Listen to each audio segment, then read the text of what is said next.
The Holy Gospel according to St. Mark, the 12th chapter. Glory to you, Lord. As Jesus taught, he said, "Beware of the scribes, who like to walk around in long robes and be greeted with respect in the marketplaces, and to have the best seats in the synagogues and places of honor at banquets. They devour widows' houses, and for the sake of appearance say long prayers. They will receive the greater condemnation." He sat down opposite the treasury and watched the crowd putting money into the treasury. Many rich people put in large sums. A poor widow came and put in 2 small copper coins, which are worth a penny. Then he called his disciples and said to them, "Truly I tell you, this poor widow has put in more than all those who are contributing to the treasury. For all of them have contributed out of their abundance, but she out of her poverty has put in everything she had, all she had to live on." The Gospel of the Lord.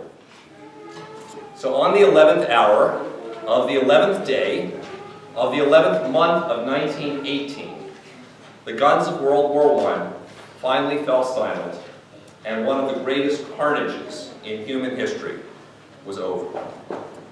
Today is the 100th anniversary of that ending.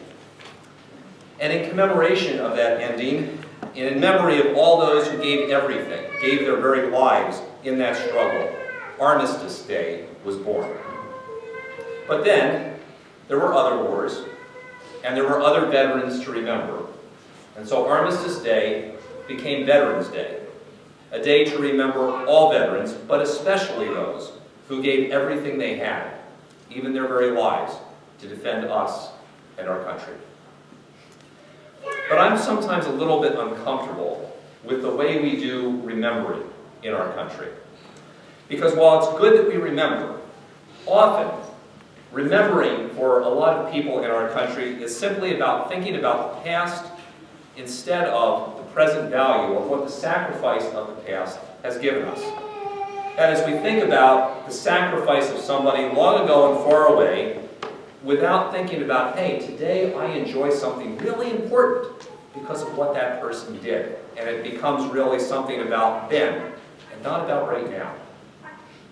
Often, the way we do remembering in our country, we create a holiday in which we all get a day off of work, which is great, except mostly what we do is we celebrate ourselves and our free time, rather than think about somebody else.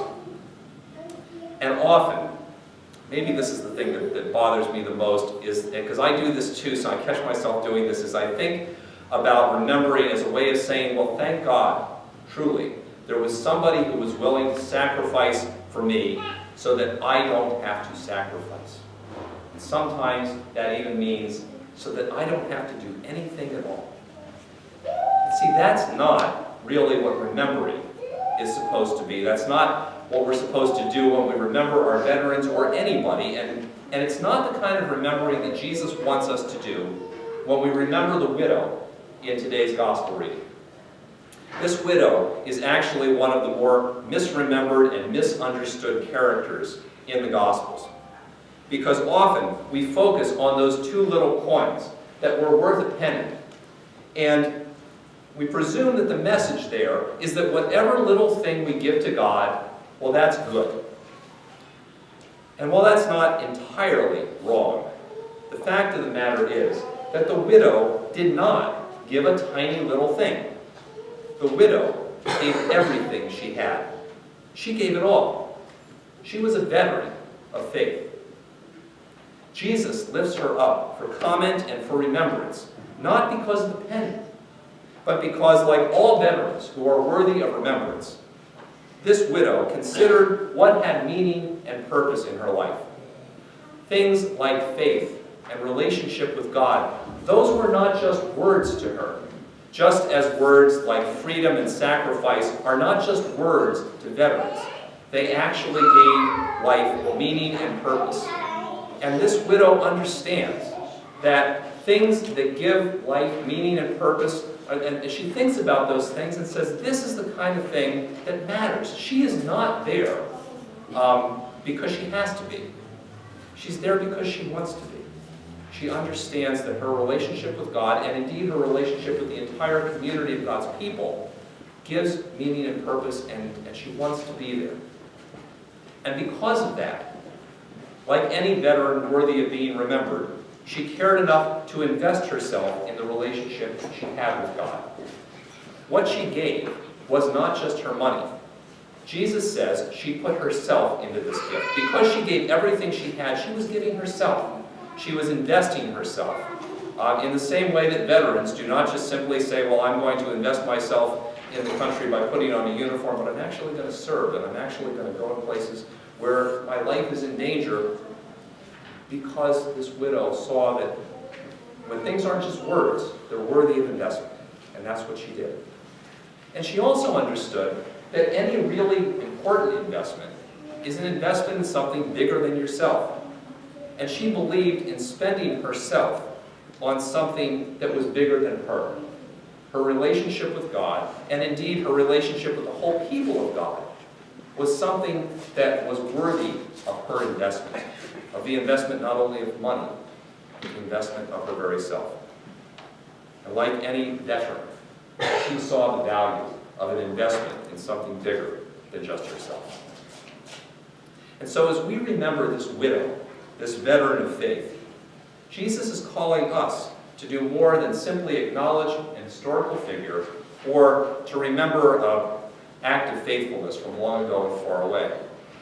Instead, the kind of remembering that Jesus is calling us to is the kind of remembering in which each of us considers what has meaning and purpose in our life, what gives meaning and purpose to life. What does our relationship with God really mean to us? How is it more than just words? And sometimes it's hard because we get into we have these conversations in our society in which we talk about high-sounding values, and we go, oh, this is very important, this is really important. And you start to wonder, okay, what does that mean? Is that really important? I thought about this this past week. We had our midterm elections, and after the midterm elections, we were told that this was one of the highest turnout rates in the United States for a midterm election since 1966. They said, according to at least the preliminary estimates, 47 to 49% of Americans eligible to vote actually went out and voted. And I thought, that's pathetic. I mean, in the best attendance election we ever had, slightly less than half of us went out and exercised our right to vote. I mean, on Veterans Day, we remember people literally died so that we would have the right to vote. And everybody goes, oh yes, very important, but really? And as an occupational hazard, I experience this as a pastor too. People find out I'm a pastor and they go, oh yeah, God, very important. Religion, very important. Faith, really important. What do you do to participate or invest? Oh, I don't know. And I start to hear in the back of my mind that line from Princess Bride where the guy says, you keep using this word, but I do not think it means what you think it means. Is it really that important? Because if it's important, then you invest yourself in it. And that's the other part that Jesus is calling us to do in remembering this widow. To see that the widow invested herself in her relationship with God and her relationship with the people of God.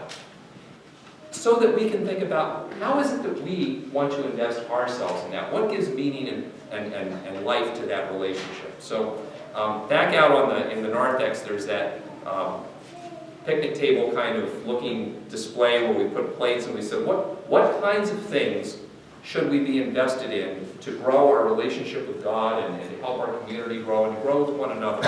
What things are meaningful to you? And I hope everybody understood as we were talking about that over the last several weeks, we are not asking people, what do you think the church should do? We're asking people what you think is important and meaningful to you. Frankly, what things are you willing to pay for? But more than that, what things are you willing to show up for? What things are you willing to help be invested and involved in? Because those are the things that give meaning and purpose to your relationship with God and with others. That's the question Jesus is asking us to consider when he lifts up this widow and says, this is what she did to invest herself in that relationship with God and with others. What is it each one of us is going to do? And in doing that, we're also called to be people who, like the widow, think about how is it that meaning and purpose really comes from being invested in something bigger than yourself. Because the widow could have invested herself in all kinds of things that were just about herself. But she saw in her relationship with God and her relationship with the wider community something that was actually going to be life-giving and meaningful. And the fact of the matter is that I had a bishop when I was first ordained who said this in a sermon so many times that we all remembered it. He used to get up and ask us, he says, what's worth spending yourself on? Spending yourself. Because he says, everybody gets up and has 24 hours in a day. And everybody has a certain amount of energy and bandwidth.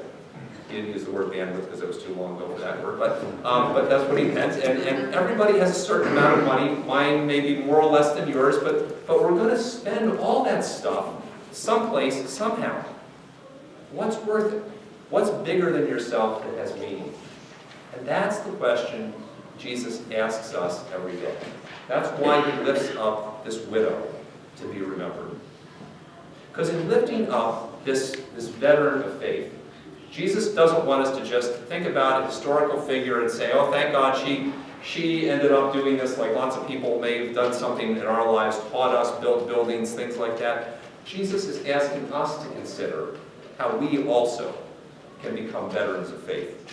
That is, he calls us each day to examine what our own relationship with God really means for us. He calls us each day to invest ourselves into that relationship in ways that give meaning and purpose to life. And maybe most of all, Jesus calls us each and every day to be invested in something bigger than ourselves and to see God's work in our lives not simply as something that happened long ago and far away or might happen sometime in the future, but as something that's happening here and now, in us, with us, and among us, and to see meaning and purpose in being invested in that relationship right here and right now.